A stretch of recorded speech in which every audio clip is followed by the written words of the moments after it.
அன்பிற்குரிய சகோதரர்களே, இறைவன் ஈசா அலைஹிஸ்ஸலாம் அவர்களை தன்னளவில் உயர்த்தி கொண்டான் என்று சொல்லப்படுகிறதே, அவர் உடலுடன் உயர்த்தப்பட்டிருக்கிறார். இன்றளவும் வானத்தில் வாழ்ந்து கொண்டிருக்கிறார். அதே ஈசாதான் மீண்டும் இந்த உலகத்திற்கு வருவார் என்று சொல்கிறார்கள். இது தொடர்பாக திருக்குர்ஆனில் என்ன சொல்லப்பட்டிருக்கிறது? அதாவது இறைவன் அவரை தன்னளவில் உயர்த்தி கொண்டான், அவன் உயர்த்தி கொண்டான் என்பதாகும்.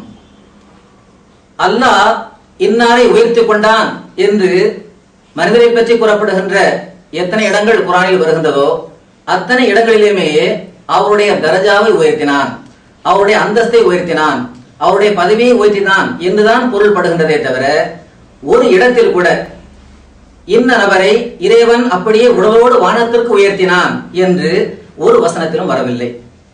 இவ்வாறு உடலோடு வானத்துக்கு உயர்த்துதல் என்ற இந்த பொருளை இந்த மக்கள் கொடுக்கின்றார்கள் என்றால் இது திருக்குர்ஆனுக்கு அப்பாற்பட்ட ஒரு பொருளை கொடுக்கிறார்கள், ஹதீஸுக்கு அப்பாற்பட்ட ஒரு பொருளை கொடுக்கிறார்கள் என்பதையும் நாம் எடுத்து வைக்க இருக்கின்றோம். இப்போ நம்ம பார்க்க வேண்டிய விஷயம் என்னன்னா, அல்லாஹ் இன்னார் உயர்த்தி கொண்டான் என்று சொன்னால் அவரை அப்படியே உடலோடு வானத்திற்கு உயர்த்துதல் என்றுதான் பொருளா என்று பார்க்க வேண்டும். அவ்வாறு ஏதாவது ஒரு ஆயத்தின் மூலமாக ஹஜ்ரத் நபிகள் நாயகம் ஸல்லல்லாஹு அலைஹி வஸல்லம் அவர்கள் நமக்கு கற்றுத்தந்த பொருளின் மூலமாக அப்படி நிரூபணமாகிறது என்றால் அதே பொருளை ஹஜ்ரத் ஈசா அலைஹிஸ்ஸலாம் அவர்களுக்கும் நாம் கொடுக்கலாம். ஆனால் எந்த ஒரு வசனத்திலும் உயர்த்தினான் என்று வருகின்ற வசனங்களில் உடலோடு அவரை வானத்துக்கு உயர்த்தினான் என்ற பொருள் எங்கேயுமே காணப்படவில்லை. உதாரணத்துக்கு நான் ஒரு சில உதாரணங்களை மட்டும் நான் கூறுகின்றேன். திருக்குர்ஆனில் உயர்த்தினான் என்ற எந்த வார்த்தையை வைத்து ஈசா அலைஹிஸ்ஸலாம் வானத்திற்கு உயர்த்தப்பட்டார் என்று மக்கள் தவறான பொருள் கொடுக்கின்றார்களோ அதே உயர்த்துதல் என்ற இதே வார்த்தையை இறைவன் திருக்குர்ஆனில் ஹஜ்ரத் இத்ரீஸ் அலைஹிஸ்ஸலாம் அவர்களுக்காகவும் கையாண்டு இருக்கின்றான்.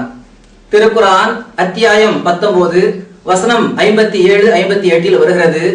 வதுகுர் ஃபில் கிதாபி இத்ரீஸ், இத்ரீஸ் நபியை இந்த வேதத்தில் உள்ளபடி நீ நினைவு கூறுவீராக. அவர் உண்மையான நபியாக இருந்தார். யார்? இத்ரீஸ் அலைஹிஸ்ஸலாம். அவரை நாம் உயர்ந்த இடத்திற்கு உயர்த்தினோம்.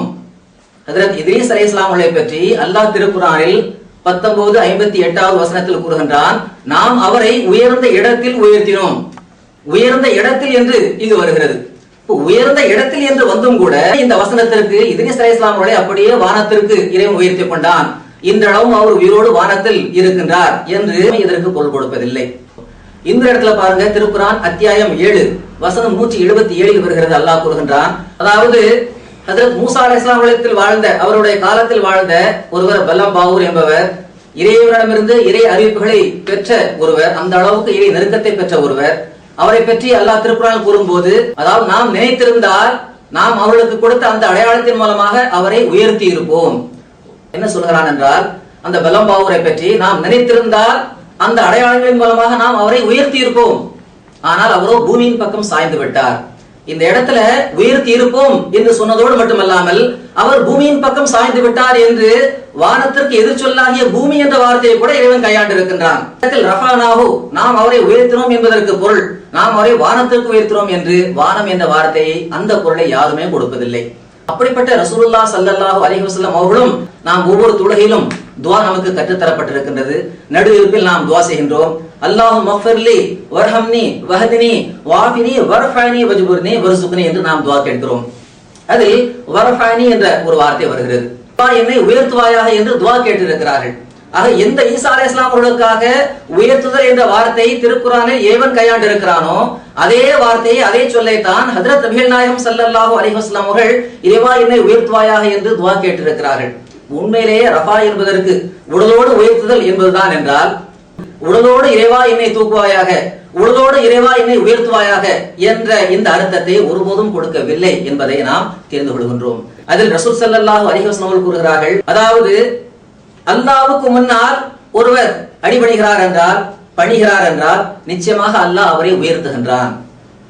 அல்லாஹ்வுடைய ஒரு அடியார் அல்லாஹ்வுக்காக அடிபணிகின்றார் என்றால் பணிவுடன் அடக்கத்துடன் நடந்து கொள்கின்றார் என்றால், அப்படிப்பட்ட இறை அடியாரை நிச்சயம் வந்து ரசூலுல்லாஹ் ஸல்லல்லாஹு அலைஹி வஸல்லம் அவர்கள் பயன்படுத்தி இருக்கின்ற அந்த 3 ரிவாயத்துகளிலிருந்தும் நாம் காட்டி இருக்கின்றோம். இந்த எல்லா ரிவாயத்திலையும் வைத்து பார்க்கும்போது நிச்சயமாக ரஃபா என்பதற்கு உடலோடு தூக்குதல் என்ற அர்த்தம் அல்ல, மாறாக அதன் அர்த்தம் அவருடைய அந்தஸ்தை, அவருடைய மேன்மையை இறைவன் உயர்த்தினான், தரஜாவை உயர்த்தினான் என்ற பொருள்தான் என்பதை நாம் மிக தெளிவாக தெரிந்து கொள்கின்றோம்.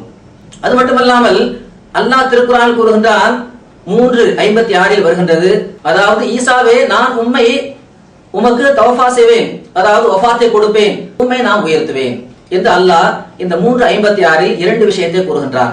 அதாவது நான் உமக்கு வஃபாத்தை கொடுப்பேன், பிறகு உம்மை உயர்த்துவேன். இந்த 2 விஷயத்திலும் இறைவன் வஃபாத்தை பற்றி முன்னால் கூறியிருக்கிறான். உமக்கு நான் வஃபாத்தை கொடுப்பேன், அதற்கு பிறகு நான் உயர்த்துவேன். ஆக உயர்த்துதல் என்ற இந்த இது நடந்தது என்றாலும் கூட ஹஜ்ரத் ஈசா அலைஹிஸ்ஸலாமுடைய வஃபாத்திற்கு பிறகுதான் இது நடந்தது என்பதை கூட இந்த 3:56 என்ற இந்த வசனத்திலிருந்தும் நாம் மிக தெளிவாக தெரிந்து கொள்கின்றோம்.